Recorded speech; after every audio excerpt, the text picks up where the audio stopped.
Humingi ng suporta ang Philippine Coast Guard sa mga negosyante mula sa iba't ibang bansa sa Europa sa gitna ng patuloy na tensyon sa West Philippine Sea. Naniniwala ang PCG na sa tulong ng G7 countries o grupo ng mga makapangyarihang bansa sa mundo, makikinig din ang China. Para kay PCG spokesperson for the West Philippine Sea, J. Tariela, huwad na pananakot ang banta ng China na aarestuin nila ang mga mangingisdang magtetrespass sa kanilang teritoryo. At sa gitna nito, tuloy ang pagpalaot ng mga mangingisda mula sa Zambales para igit ang ating karapatan sa West Philippine Sea. Saksi, si Marisol Abduraman.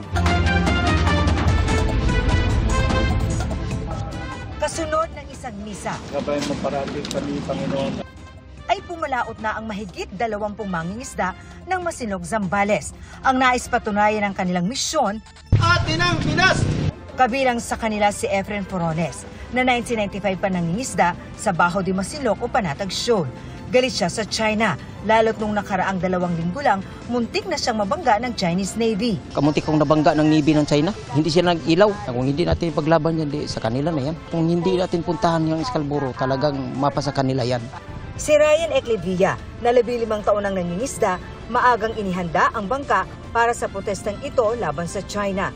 Hindi ka takot mahuli ng China? Hindi po. Bakit? Kasi po, teritoryo din po natin kasi po yun. Target ng grupo na lumaot ng 20 hanggang 30 nautical miles ang layo mula rito. Nasa 2 hanggang 3 oras daw yan na biyahe at kasabay nga ng kanilang pangingisda ay ang protesta laban sa China. Partikular nilang tinututulan ang utos ng China na ditine ang mga di-Chinong tatawid sa inaangkin nilang teritoryo.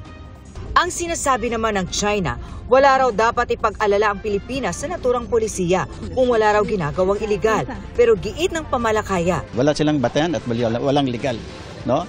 Na batayan para magpatupad sila ng anumang direktiba sa hindi naman lang nila teritoryo. nakikipag-ugnayan naman ang Department of Justice sa Office of the Solicitor General para sa paghahain ng environmental case laban sa China. Kaugnay naman sa pagkasira ng yamang dagat sa West Philippine Sea. Confident naman po tayo na in a few weeks ay mabuo na yung ating complaint at yung mga attachments na ebidensya. Hopefully po with the help of the Office of the Solicitor General, we will be able to file an environmental case against China.